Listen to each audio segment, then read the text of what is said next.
El diario El Nacional, en su emisión de hoy, tituló lo siguiente: el chavismo agravó en el poder lo que pretendía corregir. Quiero saludar en Miami a Ángela Sago, periodista, escritora. Publicó el libro La Revolución de Los Ángeles en 1992, libro que cuenta sobre aquel movimiento de Chávez y los hombres que en aquel entonces soñaron con hacer un país diferente. Ángela, bienvenida, gracias por acompañarnos. Yo comenzaría haciendo referencia al titular del diario El Nacional. Estos hombres que soñaron con cambiar el país agravaron todo lo que alguna vez pretendieron modificar. Bienvenida, buena tarde. Buenas tardes, Idania, mis saludos más cordiales. Por supuesto que no solamente agravaron, sino profundizaron y destrozaron pues la economía, la sociedad, el mundo político que habíamos vivido hasta ese momento. Honestamente, todos, pues no fui yo nada más cuando escribió La Rebelión de Los Ángeles, sino la mayoría, el 70% de la población en el año 92, le dio la bienvenida y saludó cordialmente la rebelión de esos 4 comandantes, o sea, encabezada por 4 comandantes, porque consideraron que por la crisis que se estaba ya viviendo en Venezuela había la posibilidad de que esta gente cambiara algo, aun cuando en ese momento no tumbaron el gobierno ni asumieron el poder. Años después, cuando Chávez Frías logra a través de unas elecciones en el 98 asumir el poder, muchos pensamos que iba a cambiar la nación y que iba a hacer algo que valiera la pena.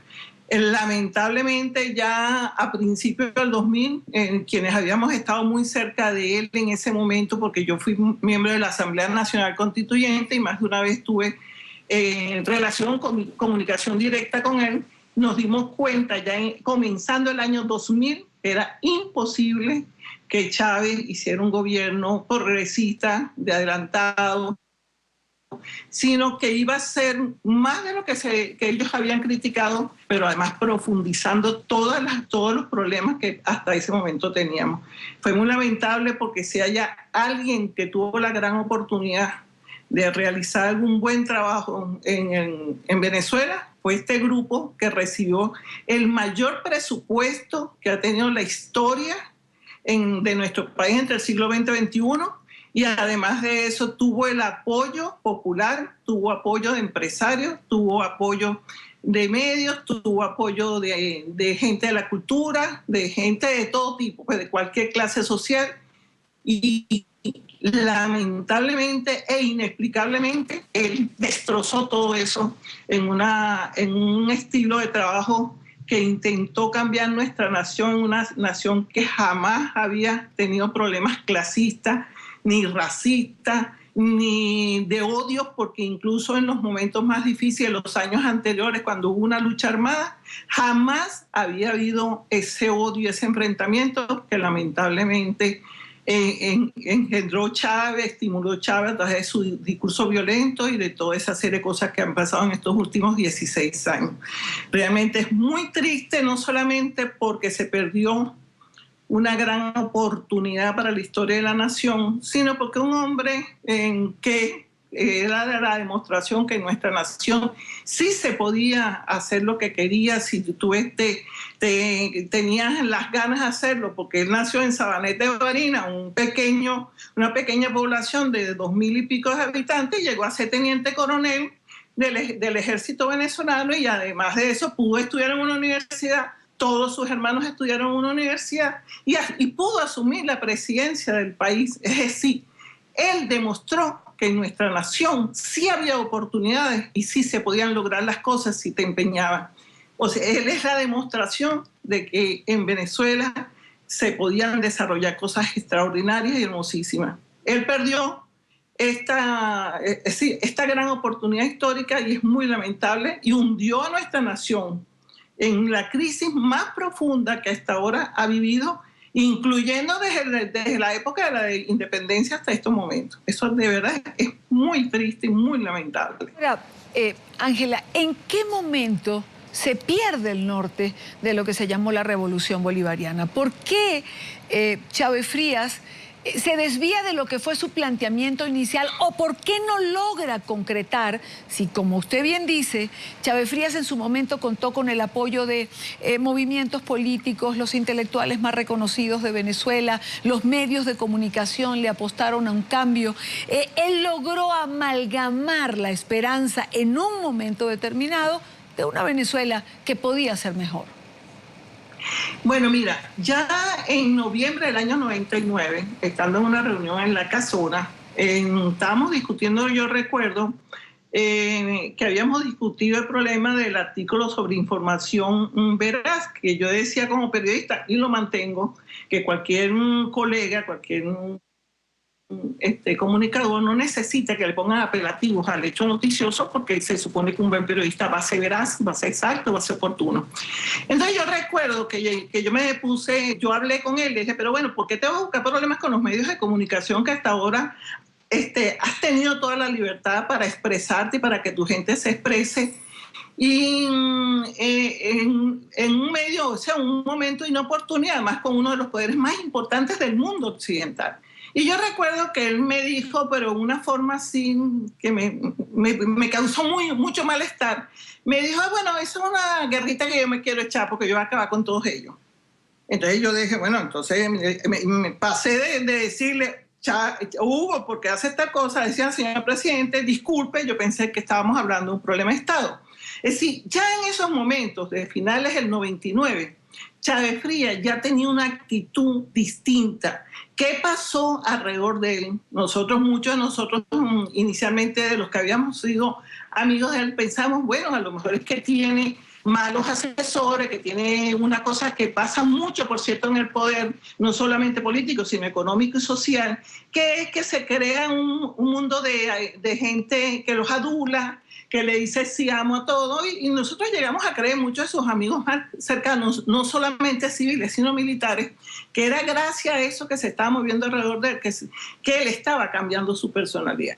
Pero nunca pensamos en ningún momento que llegara al extremo que llegó de odio hacia la población venezolana, de odio hacia nuestra nación, de odio hacia la forma de ser de nosotros, y sobre todo una persona que recibió cariño, que recibió solidaridad, era inexplicable. Yo hoy en día pienso que él no es que es un resentido social, no es que fuera un resentido social, sino que lamentablemente era un resentido personal. Él tuvo en su personalidad unos problemas que era muy difícil que ninguna persona que no fuera un profesional pudiera, digamos, entender, que era de un odio hacia los otros poderes. Por ejemplo, él tenía un odio profundo hacia Cisneros, para poner un ejemplo. Y ustedes dicen, pero ¿por qué hacia Cisneros si Cisneros no es nada de él ni tiene nada que ver con él? ¿Por qué consideraba que Cisneros era el poder de los medios de comunicación? Él tenía odios personales hacia otros poderes. Y yo sí creo, honestamente, hoy en día lo mantengo, que él cambia su rumbo no porque sea ni comunista, ni ninguno de esos ismos. Se aproxima más al fascismo por su forma de ser, por ser autócrata, pero que hubo una cuestión personal, pues algo muy de él que lo desvió y lo convirtió en ese monstruo que de verdad desarrolló en los últimos años. Eso es mi opinión muy personal y de personas que estuvimos muy cercanas a él, como es su compañera de vida por muchos años, que también pensó lo mismo. Entonces, yo creo que ahí se quebró la posibilidad de hacer un país distinto, la posibilidad de desarrollar al país, y que esas cosas pasan en los países más desarrollados. Pasó en Alemania, pasó en Italia, pasó en sitios que uno no se imaginaba que una persona por problemas solamente de corte personal pudiera destrozar una sociedad. Se refería Ángela Sago a Gustavo Cisneros, sí, dueño de una cadena, le explicaba a nuestra teleaudiencia, de una cadena en Venezuela, Venevisión, uno de los principales canales de comunicación. Ahora, Ángela, Ángela estuvo muy cerca de Hugo Chávez, como ustedes pueden darse cuenta por la narración de lo que nos dice hoy, pero es inexplicable. Durante tanto tiempo que acompañaron a Chávez, en aquel planificar de cosas, jamás se percataron de esta personalidad, o fue una personalidad que desarrolló a posteriori. Bueno, mira, yo sí creo que él la desarrolló por lo menos en una forma evidente estando ya en el poder. Él era una persona, antes de asumir el poder, era una persona sumamente sencilla, muy agradable, muy dispuesto a entenderte, muy dispuesto a ceder en las opiniones. Era un personaje que no tenía nada que ver con lo que después apareció. Yo no te voy a decir que a lo mejor la gente que estuvo más cercana a él, como fue Luis Miquelena, que ya en el propio 99 me decía, oye, estoy harto de que Hugo me esté gritando delante de la gente, y no me va a permitir eso, yo soy demasiado viejo, tengo demasiada edad para que gritando. Yo le decía, bueno, ¿y por qué lo permite? Pero yo sentí que ahí hubo personas que ayudaron a que eso se desarrollara. Porque lo primero que tú tienes que hacer ante un funcionario de alto nivel, un funcionario público, es recordarle que él es eso, él es funcionario, él no es otra cosa, él no es un todopoderoso, él sencillamente es un empleado de la nación. Y lamentablemente en los países hispanoamericanos y los países latinos en general, los funcionarios públicos creen que ellos son los poderosos y se les olvida que ellos son unos servidores de nosotros.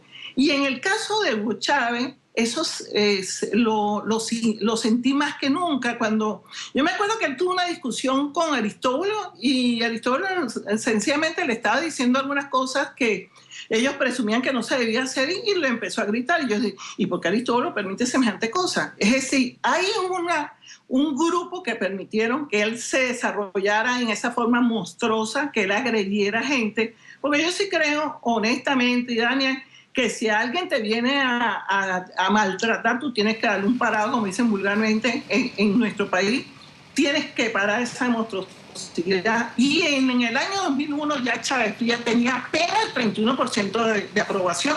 Yo tengo los periódicos de la época, ya la gente lo rechazaba por su estilo, porque a los venezolanos no les gustaba esa forma de ser de él, esa de estar agrediendo a la iglesia, está agrediendo a los burgueses, que bueno, en Venezuela el único oligarca que realmente existe es el que sea jefe de Estado, porque tiene el poder económico y el poder político, porque el petróleo está en manos del Estado venezolano, ¿verdad? Ahora, Ángela, muere Hugo Chávez, llega Maduro, y esta crisis se profundiza. La crisis que vive Venezuela, el caos en el que está Venezuela. Es decir, 23 años después de aquel 4 de febrero, como bien señalaba cuando comenzaba, Venezuela está sumida en una crisis que nunca antes se había conocido en la historia. Entre Chávez y Maduro, diferencias, ¿a dónde va el país? Hay quien dice, le apuesta poco a la revolución, hay quien señala que se van a jugar el todo por el todo, porque la historia posteriormente y la ley les va a cobrar todo lo que ha pasado. ¿Cómo visualiza el futuro inmediato? Mira, honestamente, primero yo sí aspiro a que la justicia llegue a nuestra nación. Lo aspiro profundamente y va a llegar. De eso sí estoy segura. Pero entre Maduro y Chávez, lo único que existe es que Maduro es peor que Chávez, pero es la misma línea. Es decir, Maduro está amarrado a la chaqueta de Chávez, además lo expresa permanentemente cuando le ocurre. Que sí, eso. Es decir, es continuar el desastre que inició Chávez Frías. Eso nosotros no lo podemos olvidar. El que inició este proceso de destrucción de la nación, que arruinó nuestra nación teniendo un presupuesto extraordinario, fue lamentablemente en que en un momento dado fue amigo mío. Eso lo tengo que decir. Yo nunca fui amiga de Maduro, casi ni lo conocí, lo vi muy pocas veces, nunca creo que llegué a hablar con él, pero es evidente, por supuesto, que Maduro es mucho menos, digamos, habilidoso, conocedor de las masas que Chávez Frías. Pero el proceso de destrucción no se nos puede olvidar, lo inició Chávez. No es Maduro nada más. Maduro es parte de este proceso y de esta destrucción. Claro. Y no creo que sea distinto, sino peor, pero forma parte del mismo proceso. La ética militar, no la quiero dejar por fuera, la ética militar con que se planteó la revolución bolivariana, la ética militar con que se planteó aquel 4 de febrero de hace 23 años, esa ética militar que a lo largo de todos estos años se ha ido desapareciendo. Hoy en día tenemos problemas de narcotráfico, nombres de los principales dirigentes del chavismo asociados a este delito. ¿Qué pasó? Mira, yo te voy a decir una cosa. Vamos a decir qué pasó con los altos oficiales que se rebelaron el 4 de febrero, con ellos en especial. Si tú te lees todos los documentos que aparecen en la rebelión de Los Ángeles, absolutamente todos los documentos y las proposiciones que ellos realizan dentro de sus propios documentos, ellos no han cumplido nada, sino han hecho todo lo contrario. Una de las cosas por las que ellos se rebelan, por cierto, apoyado en el artículo 250 de la Constitución de 1961, que es muy parecido al 350 de la Constitución actual del 99, pues la que nos rige actualmente la nación. Mira, allí se violaron todas las cosas que ellos proponían. Yo no creo que sea la ética militar en general, porque yo sí tengo esperanza en los militares venezolanos. Yo sí creo que así como hay civiles y militares que forman parte de lo que ellos mismos llamaban las cúpulas podridas, existe un grupo intermedio de gente decente, de gente que quiere a su profesión, de gente honesta y que está en contra de lo que está sucediendo. La gente dice, bueno, ¿y por qué no se alza? Bueno, porque no creen que es tan fácil alzarse contra ningún gobierno, y menos contra que es un gobierno autoritario, absolutista, que está tratando siempre de controlar cualquier actuación. Pero la lógica constitucional, si uno aplicara la Constitución del 99 en este momento, lo lógico es que cualquier militar o civil se alce contra este gobierno. Porque ese es un deber y un derecho de la población venezolana. Está establecido en esta Constitución y no es un golpe de Estado, porque eso es otra cosa que siempre hablan de que que si va a haber un golpe de Estado. Eso que acaba de decir Maduro que nosotros nos reímos, pero más bien da mucha pena que diga que si el vicepresidente de Estados Unidos, que tiene tantos problemas importantes que solucionar en su mundo, va a estar preocupándose de darle un golpe de Estado a Maduro. No, nada que ver. En este momento lo importante es rescatar el Estado de Derecho en nuestra nación, hacer efectiva la Constitución bolivariana de 1999 y ellos tienen que salir. Pero tienen que salir porque la Constitución nos obliga a que ellos tienen que salir. No es que se está llamando a que la gente en forma ilegal salga del gobierno. No, por vía constitucional, los venezolanos, civiles y militares, tenemos derecho a sacar al régimen que está usurpando el poder y además está violando en forma permanente nuestra Constitución. Y esos militares existen. Yo sí creo que existen militares y civiles con ética. Los venezolanos tenemos toda la crítica por ejemplo, que le dan al pueblo venezolano. A mí me indigna mucho porque los venezolanos tenemos 15 años luchando contra este gobierno. Los venezolanos han marchado absolutamente todo. Y en esas marchas en las que íbamos los civiles, la señora que está al lado de nosotros, generalmente era la esposa militar, la mamá militar, la hermana militar, porque el militar venezolano convive con la población igualito como que si fuera un civil más. Es más, gracias al convenio Andrés Bello, un convenio que le permite a ellos estudiar en nuestras universidades libremente, esos militares son iguales a nosotros, estudian en las mismas facultades, tienen los mismos problemas económicos, tienen los mismos problemas de no conseguir la comida, los mismos problemas de no conseguir medicina. Ángela, los militares conviven, son parte de los venezolanos, pero en este momento también han sido instrumentos de represión como nunca antes lo habían sido. Ciertos grupos, y oye una cosa que te voy a decir, lo voy a decir a mis amigos de la Guardia Nacional, porque yo tengo amigos de la Guardia Nacional, altos oficiales de la Guardia Nacional. Chávez Frías, y ellos lo saben, quiso sacarlos de componente de las Fuerzas Armadas en el año 99, porque el grupo siempre despreció profundamente a este componente que es la Guardia Nacional. Pero no los acabó, no los pudo sacar porque ellos se alzaron en el 99 y presionaron para que no pudieran hacer esto. ¿Y qué han hecho estos gobiernos, comenzando por el propio gobierno de Chávez Frías?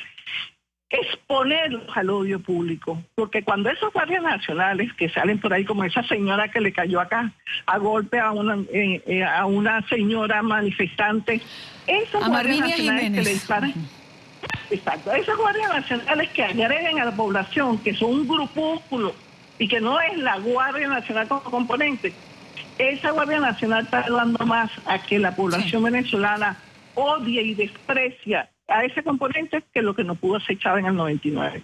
Y esto es un llamado para los guardias nacionales que respetan su institución y que respetan el sentido de pertenecer a ese componente. Ustedes tienen el deber de rescatar su imagen.